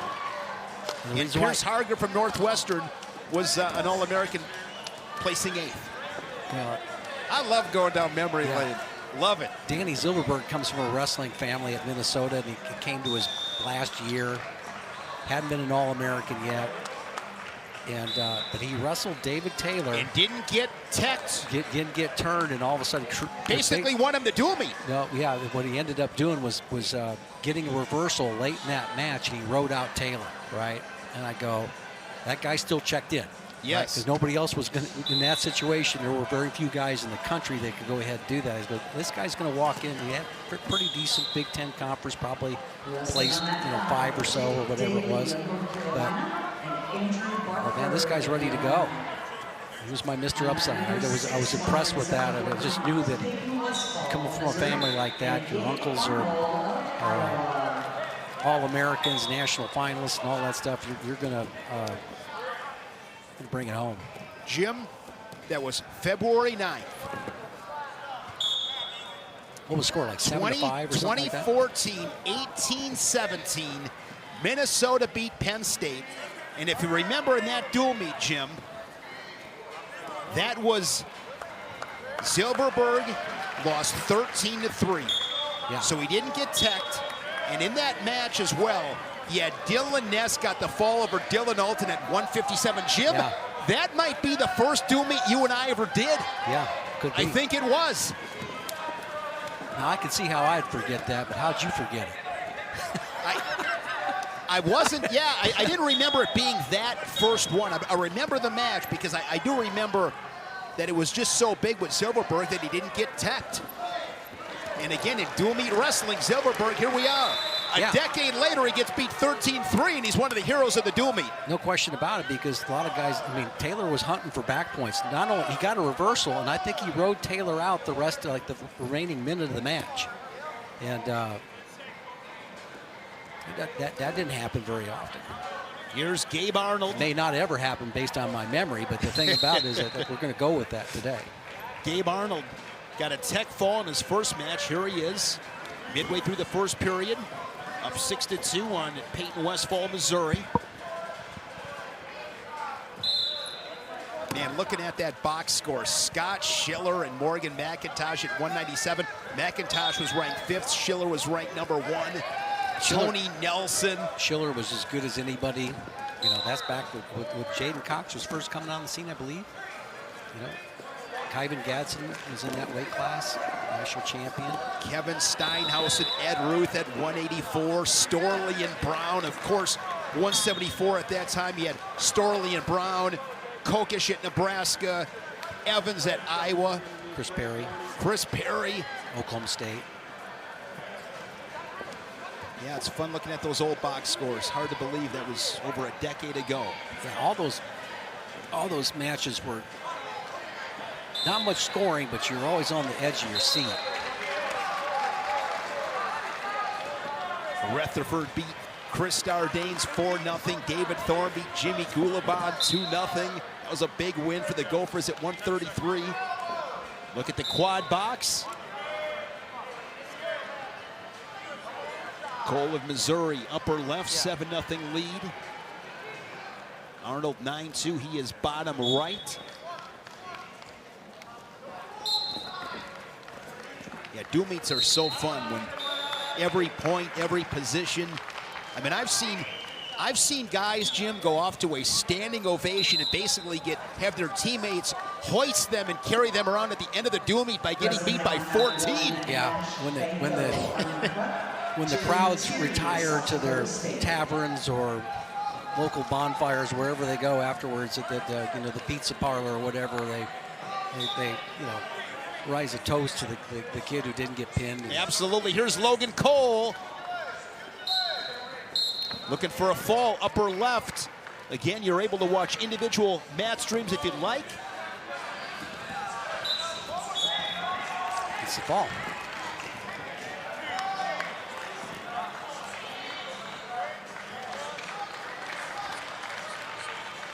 Gabe Arnold being aggressive in the top position. He's got that bottom leg Turk hooked up. Let's see if he can do anything with that.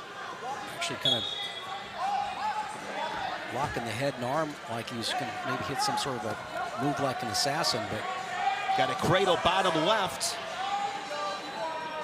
Quarterfinals coming up this afternoon, 3:30 Central Time, right here on Big Ten Plus. Tomorrow, the semifinals in that session 3 and championship and placement matches as we cap things off tomorrow afternoon here inside Extreme Arena, 5 o'clock Central Time. It's all right here on Big Ten Plus. Shane, what are we going to do between about 6 o'clock and 11 o'clock when the wrestling starts again? I don't know what I'm going to do with myself. There's always great places here. Hawkeye wrestling fans, college wrestling fans, we love coming here. It's always a great time. So many really good restaurants. Wigan Penn, we've been there. Yeah. I like Tribute, which is right in this little area of Coralville. Iowa Athletic Club. That's new. And we got 30 Hop. 40 Hop. Is that what it is, 40 Hop? 40 Hop, yeah. Been there many a times. It's crazy. When you and I first started coming here over a decade ago, all it was is you would take that left turn at the Perkins, and it was the hotel at the end. None of this was here. Yeah. None of it. You blink a couple of times and 10, 15 years passes by. 6,100 people this holds. It's a great venue. Yeah. And again, it's holding some big, and that's why they working closely with the Iowa City and Coralville Chamber of Commerce to bring big wrestling events here. And haven't quite got the participation yet here from the crowd. It's been kind of tough, particularly with the lineups and all that. I just got a picture texted to me, and this is money. Got a text from our man Bart Shelsvig. Oh, Bart. 3-time All-American for Dan Gable out of Webster City. Check this out. He sends me a picture of Bart. Let's see. I mean, he looks like, I don't know how old he is here. I'm guessing in high school. Check that out, a picture of Bart and you back in the day. Oh, wow. Bart, I want to send on my sympathies. I know you lost your sister, Patty, not too long ago, and your sisters were fantastic, and got to know your dad, obviously. Tom is a legend in the state of Iowa, well into his 90s, that got great spirit and all that. And Bart lost his mother real early when in high school, and she wrote a book. I have that book still. That when life gives you lemons, make lemonade. Little a book, but he grew up in a fantastic family in the heart of Iowa. Wrestled at Webster City, Iowa, and Eagle Grove, a 3-time All-American. Actually, I think he took third 3 times. Yeah. And I echo your comments as well. I was able to meet his sister. There was a snowstorm in Iowa City. We did a dual meet. I hooked up with Bart at the end. I think we went to the Wigan Penn actually years back, and stayed at his family's house. Yeah, Bart Shelsvig had one of the best mullets of all time. Yeah, he was a good-looking dude. He did. Yeah. He wrestled on that team with Mark Ryland and the Brands brothers, those 91 the Steiner and 92 brothers, championship Tom teams. Ryan and Chad Zappel, the Zapper. That was a tough lineup. Travis Pfizer.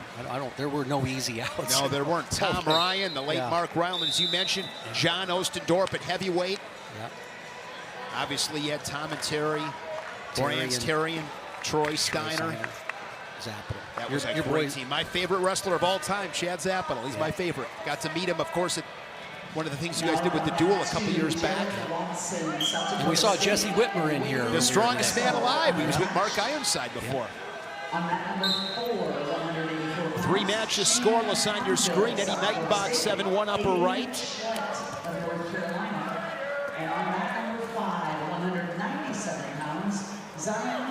Jackrabbits all over the place. All 4 matches on your screen with South Dakota State Jackrabbits.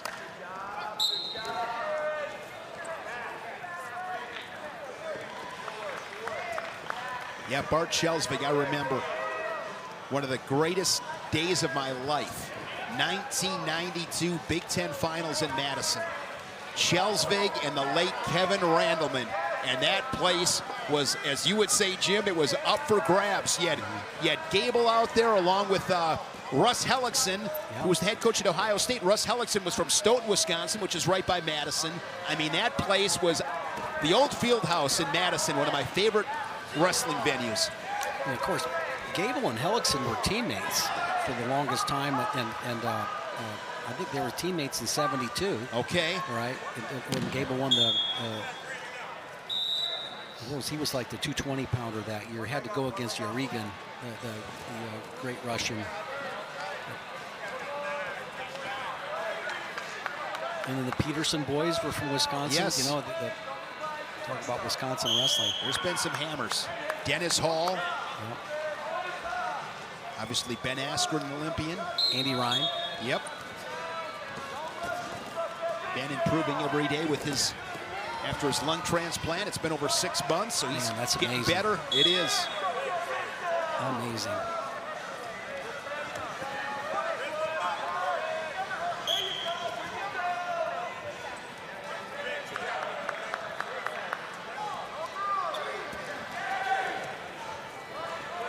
Yeah, think back to those times, Jim, in the early 90s.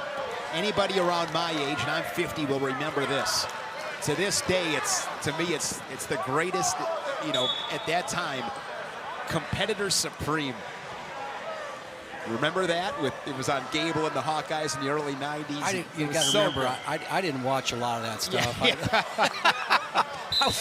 I was going against it. You're right. It's yeah. like I was the bad guy on that one, right? So, but you know, to be honest with you, the further you get away from the competitive part of it, the more you got to spend a lot of really good quality time around Coach Gable the last few years, and particularly when we did the duel and everything about it. And one of the things that docu-series turned into was basically, it wasn't about the duel, it was about the duel in as D-U-A-L, the two, right? The two programs, the rivalry, but also it morphed into a story about Gable and the 9 in a row, and which is where it belonged.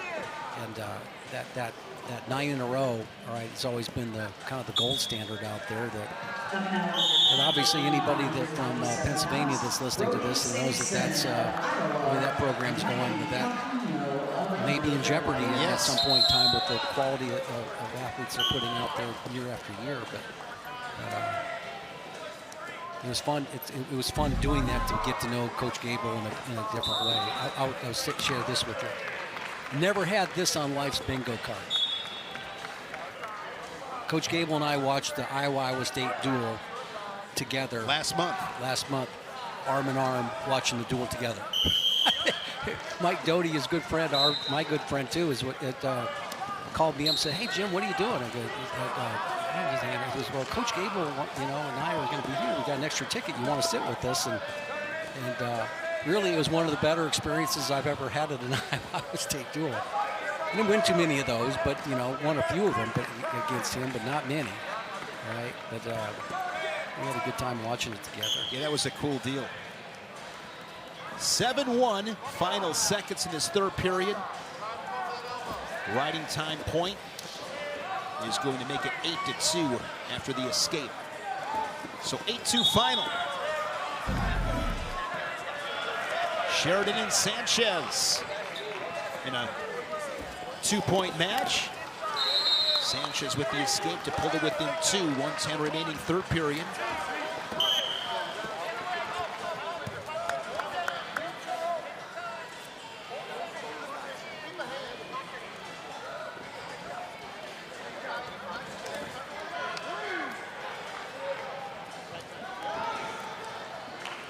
Sheridan adds to his lead with another takedown.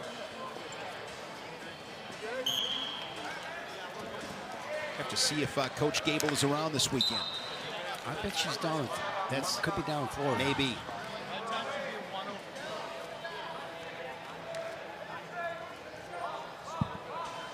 Maybe watching on the stream, perhaps. Could be.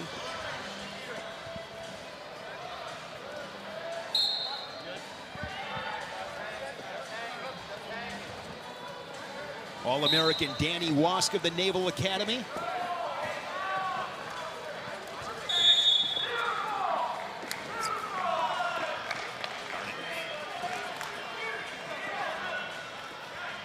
Wask was victorious on mat 1. This is Joey Novak now on mat number 1. Another All-American. Nice shot there, darts in on a single leg trip. Good job of elevating that, bringing his hips in, getting it close. We make that trip, and then jumps right into a cradle attempt. Joey Novak of Wyoming and Roman Udell of Iowa State. On mat number 5, 197 pounds. Pressa with 13 points on the board, late second period. Gunnar Henry of Wyoming.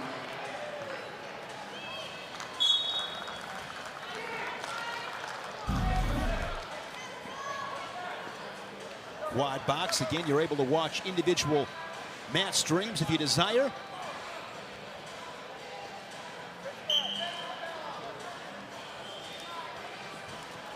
Next up on mat 6, Toby 1-1 match in the third period, bottom right. And they are scoreless second period. Novak coming at that chicken wing and half Nelson on the far side, collects a few back points. And there's an escape for North Carolina, 1-0 for the Tar Heel. Again, bottom left. Tar Heel and Hawkeye scrapping. And Novak's got a cradle upper left. The Cowboy looking for the pin. He's got him cinched up pretty tight. Gonna readjust. Normally you see a guy that gets pinned on a near side cradle like that, they got to get their hips back over the shoulders, put a little bit more weight on it.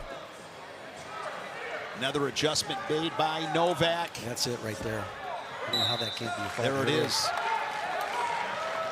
All-American Joey Novak, victorious for Wyoming.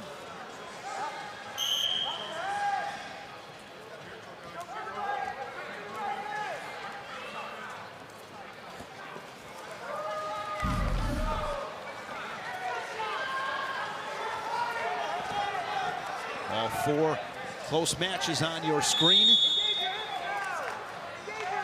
Evan Bates, the former Northwestern Wildcat, now Missouri Tiger, set to battle bottom right.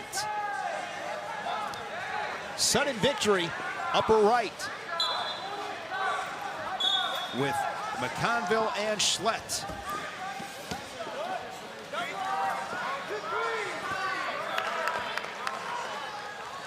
Sudden victory. Wrestling on mat number 1, 285 pounds, Christian Carroll of Wyoming, Frank Stromberg, Northern Iowa, mat number 1. Getting a look at some of the number 1 seeds for the first time today.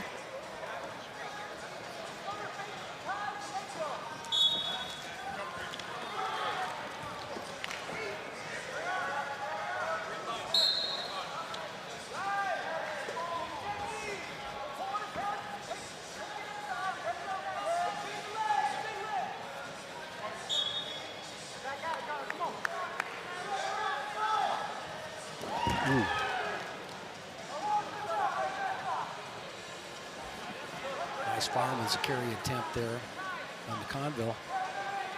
Stopped pretty well. Now it comes back into a single leg. We'll see do anything with that.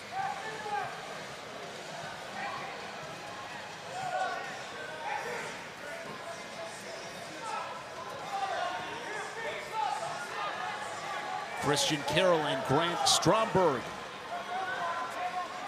Yeah, Carroll is we got to see him a few times last year. We did some flow work right there in the duel between Iowa State and North Dakota State. Got a good shot to that right lead leg.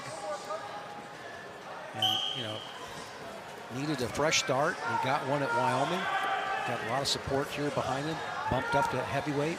Yeah, began his career at Oklahoma State, went to Ames, wrestled at 197. And now at Wyoming at heavyweight, off to a 7-3 start.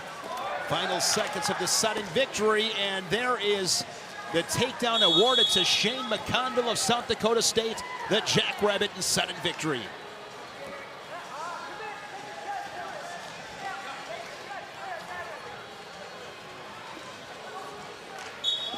Sampson trails 1-0. And Calcagno will take riding time over a minute in this third period.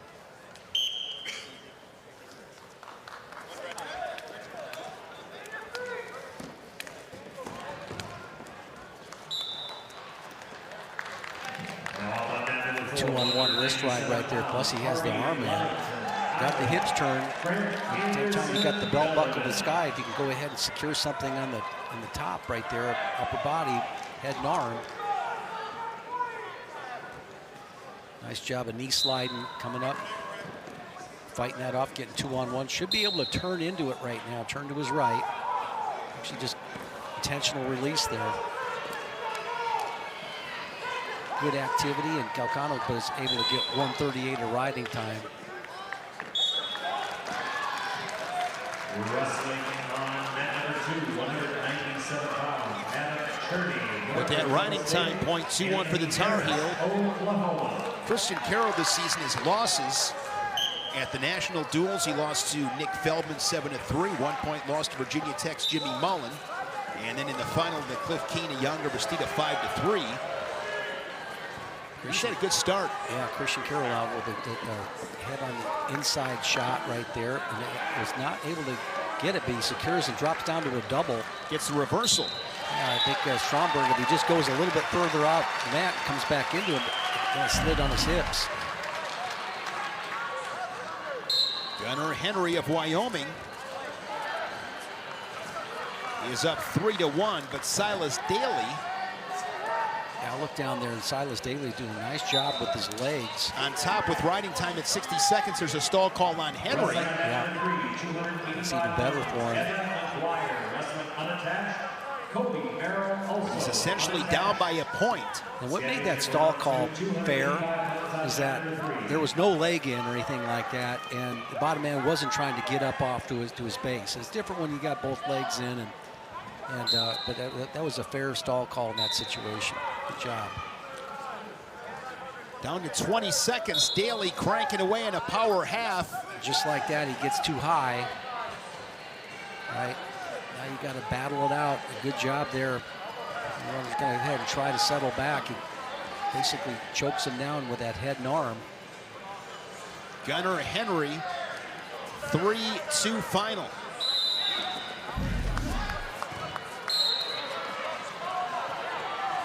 Carroll in one more time. Trying to get a takedown there. He split the legs pretty well. Nice job of elevating both heels right there, and it's pretty tough to stay in that position for Stromberg. Happens inside of 10 seconds, so Christian Carroll in the second period gets a reversal and a takedown.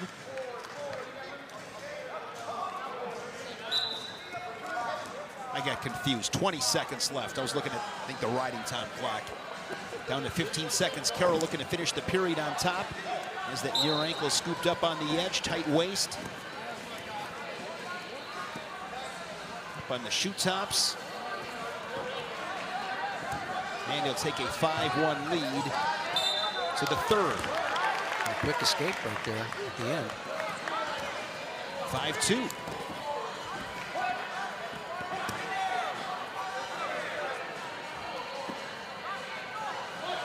Stromberg going to go back down to the down position. Carroll's got riding time at 29 seconds.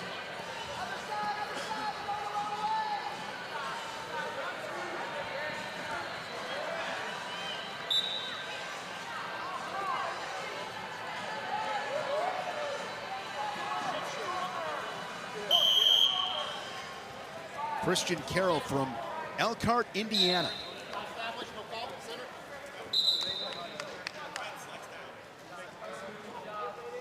Big-time recruit coming out of high school. It's unfortunate because you're just not a weight class that's so he gives up some range, you know, with his body and length, and probably a good solid 230 right now, right, which was not bad size. He's not very tall because and that helps him get in on some of these bigger guys, but it's a lot of weight to give up in some of these bigger guys that he wrestles against, you know, particularly the style that he has. He's a guy that likes to attack the right leg of Stromberg right there. He's got a good finish here with it. You saw where he's been pretty tough on top, collected his riding time there. He's comfortably in the lead. And you can basically see what Stromberg has to do offensively, really wait for the match to come to him. But 97 was way too much for him, right? It was just we never cut weight like that before. It's just not easy to do, and it's just between weight classes. 230 would be a perfect weight class for him. There you get a good look at Mark Branch in the corner for Carroll, head coach at Wyoming. National champ at Oklahoma State.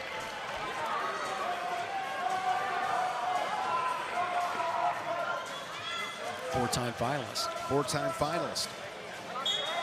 Entered the national Did he win it? Did he win it the year he was under 500 entering the tournament? Yeah. It was really funny because the conference meet was in Iowa that year, and I walk up to John and I said, talking about John Smith, head coach for the Cowboys. Yeah, I said, John, is there anybody that is kind of surprising you right now? And he looks at me and he goes, yeah, we got this. I think the weight class was 67 at the time. We got this guy. All of a sudden, he's become really tough. Okay. Kept my eyes on him. It was Mark Branch, you know, and he got third in the conference that time, and it ended up just getting better and better and better. And I think that I can't remember the Wrestling Changed My Life podcast. Ryan Warner did a deal on him, and it's so funny to listen to him. He goes to the Waffle House and has like a cheeseburger, orders a bacon cheeseburger in between matches, and he's there with Pat Smith and I think Alan Freed. They were also in the finals that year, and you can't order a bacon cheeseburger before the finals. Well, I've been doing it all year. Pat Smith goes, hey, he's been doing it all year, all right? Quit messing with him, all right? And so they had this argument, I don't think it was an argument, but he said, told Branch it's okay to eat what he wanted to eat.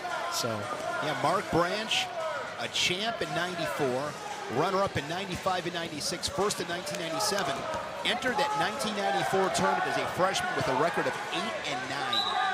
Yeah. And then, of course... But how about John? Saying, well, we got this guy. He knows a little bit about wrestling. Yeah, he knows a little bit. Yeah. But you remember, I mean, you look at his career, 1996 is when he, remember, blowing his knee out in that final. Yeah.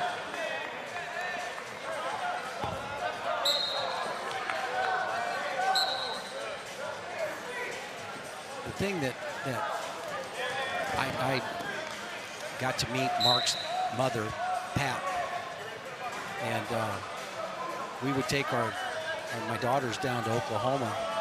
That was back when I had horses. We'd do a camping session here with our horse camping with. I got to meet Coleman Scott when he was a freshman, and we just went down there with the Smith family and our good friend Mike Sheets, who was a two-time national champion. Great leg rider. The best leg rider. I'm sure sporting the white T-shirt. Yeah. Mitch Clark and the white V-neck T-shirt. Yeah. Mitch Clark and Mike were the two best leg riders I've ever seen. Mitch Clark. Yeah, but Ohio State. A little bit different the way they did it. But I'll tell you what. Change subjects here for a second. I'm at the bar at the national tournament, the hotel bar. I go down in there. We're doing the ESPN broadcast at the time, and so of course I'm meeting. Mike was staying at the hotel. We always get together at the national tournament, and Mitch Clark is behind us. I look over. I go, either we found a way to introduce ourselves to each other. I told the guy with Jerry Daniels from Connecticut. And he was with ESPN at the time, and I go, I'm with the two best leg riders I've ever seen, and we're hanging out, having a drink together, and these guys start talking about the differences with their philosophies and all this stuff. I go, I wish I could film this, frame this moment, all right? It was the most exciting.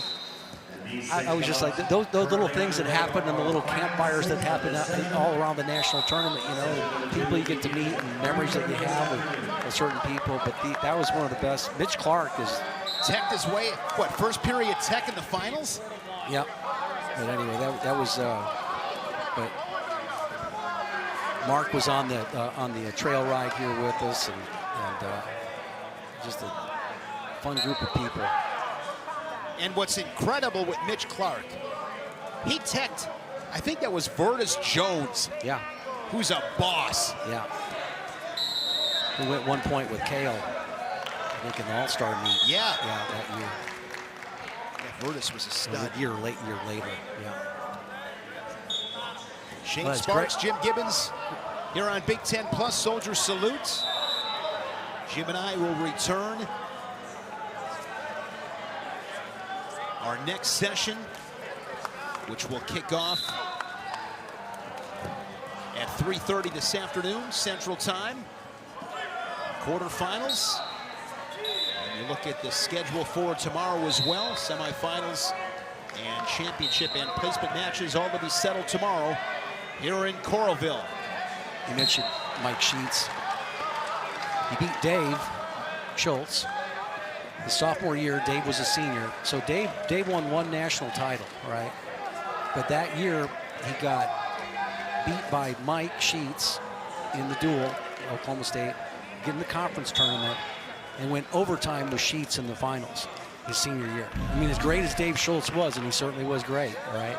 But even guys like that have a hard time bagging an NCAA title. I mean, it's never easy for anybody. Here we have Bradley Hill and Daniel Herrera. Bradley Hill at Oklahoma. He wrestled here at Iowa, Bradley Hill. Yeah.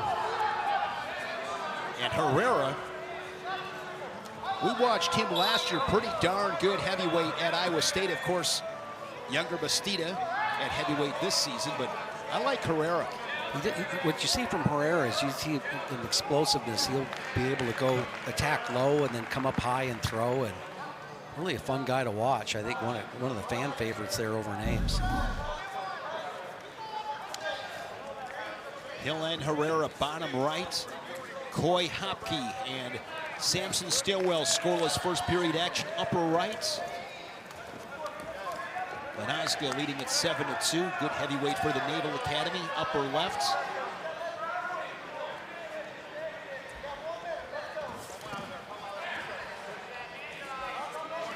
Oh, that was a sweet finish there. Leaving from North Carolina, nice little sweep single finish.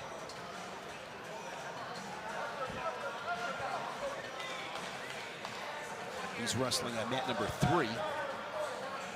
Bottom left, now up 10-2. I knew it.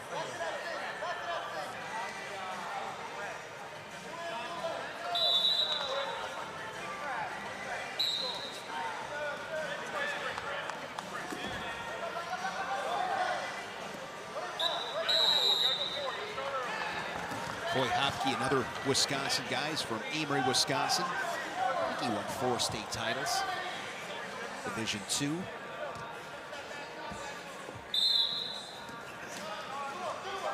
Another nice little single leg snatch finish there by Jacob Levy. Really good finish by him. Yeah, he's to the match. You know, I like what I'd be hitting the talk back button if they have replay here just to let people see what he was able to do there with that finish, that sweeping the leg like that. Nice move for a big guy. Easy win.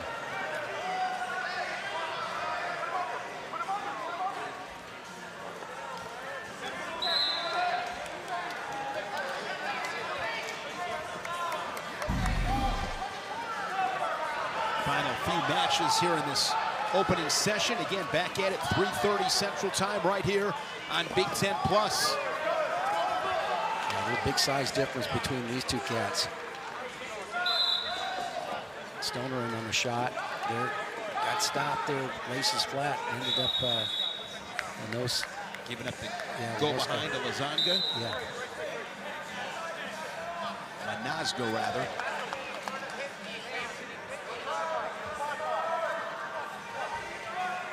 Three matches left out there.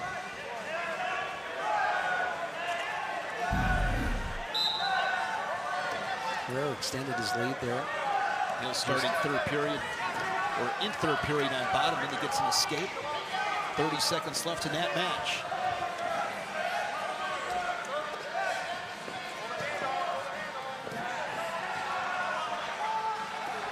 I believe that's Chris Perry there in the corner for Herrera. Hill with double unders momentarily. And Daniel Herrera into the quarterfinals with the decision. 8-3.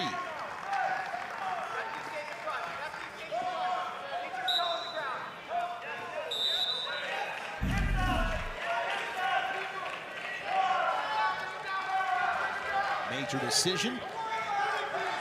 11-3 with over 3 minutes of riding time. And Hopke, second period escape, but Stillwell with riding time over 90 seconds. Man, is he put together.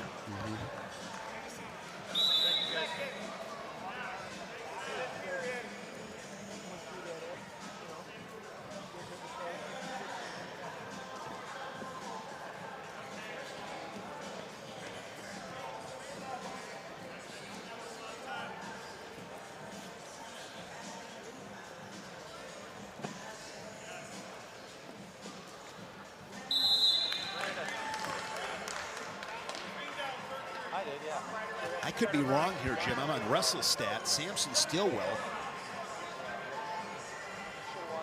redshirt freshman. This might be his first match. Not seeing any results on WrestleStat for what it's worth. Like you mentioned, Shane, he's got big frame for the weight. Hopke's pretty good on top as well. Yeah. Yeah, he's had some good moments on the network here for the Gophers. Are you back working again?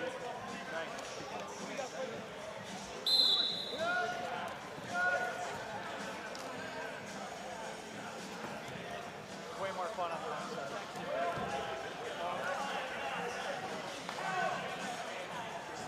Hopke 11-3 this season. You know, we're off to such a good start. Had that tough loss against South Dakota State. Luke Rasmussen pulled it out late. A good half on there right there. Stay in bounds. If you do want to leave, since we have a little bit of a break, you don't start again until 3:30. If you do want to leave the arena, make sure that you scan out. Scan your ticket out so that when you come back in, you'll be able to get back in. There's plenty of He's people worked out that there riding that time will- under a just minute. make sure you scan your ticket out so that you can get back in. Go ahead and I have to think that visit Hopke some felt of the something establishments close by. pretty good for himself to get that half Nelson in again. Tribute. Plenty of places for you to grab a snack. Athletic clubs right next door. Grab you a snack, maybe a beverage. Yeah, Stillwell flat there on the edge. As the wrist, Diet Coke. cross face. Go get you a snack and then be back here about 3:15. We'll start wrestling at 3:30. Get back in and get your seats. Hit the concessions and you can get a snack. And we'll get started again at 3:30 as soon as we finish up this bout with Samson Stillwell of Missouri and Floyd Hopke of Minnesota. Because you're weird.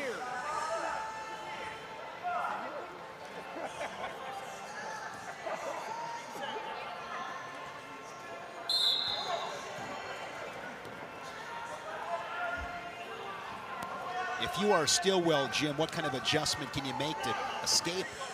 Well, you see what he's giving him. You know, he's not fighting that upper body tie right there. He's just coming over the top and chopping. And what you got to get yourself used to doing is doing some sort of changeover where he's never threatened Hopke in that top position. What I mean by that is push back into him, get some back pressure. Hopke pushes into you, you can get to your feet. Or if he doesn't do that, you can kind of collapse him down if he's committed. See, he's committed way over there on the left side. Right now, he's just basically parallel riding. And your activity level's got to increase, but it's not going to happen. So you've got to basically, if I were corner there, I would tell him to choose neutral, because if he just actually can't do that now because the period is over, of course. Match is over. Coy Hopke rides the Tiger the entire third period, gets the 2-0